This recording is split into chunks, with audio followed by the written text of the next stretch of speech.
Okay, there's a couple of good things going on here. This is actually a heavier bat, and you'll see that that bat's pretty large. Um, I think in the meantime, I'm going to give you Betsy because I think maybe the length of the bat is causing some mechanical problems that will negate any benefits of using the weighted bat.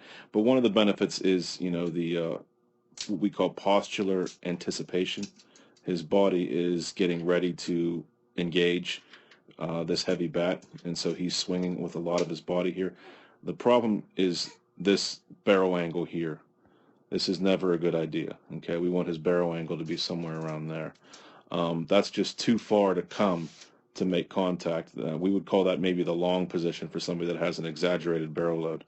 But the lever's good here, and what I do like is that he is, if you saw the previous video of the young lady hitting or patterning with the softball, she was forward with her swing, and you'll see that this player maintains the stacked position behind his midline.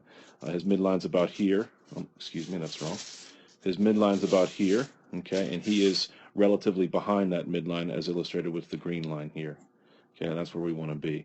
So that's very, very good.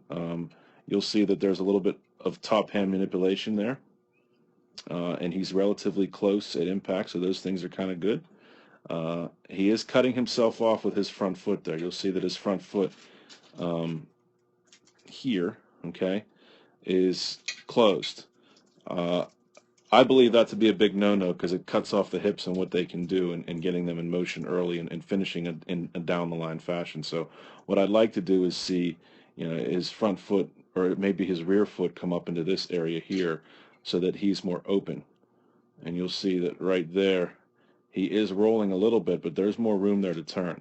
We should be able to see his back a little bit better, and he should have a little bit more posture over the plate. But nonetheless, this is a really good drill. I just think maybe next week I'm going to give you Betsy, and you'll be able to perhaps do this drill a little bit more effectively.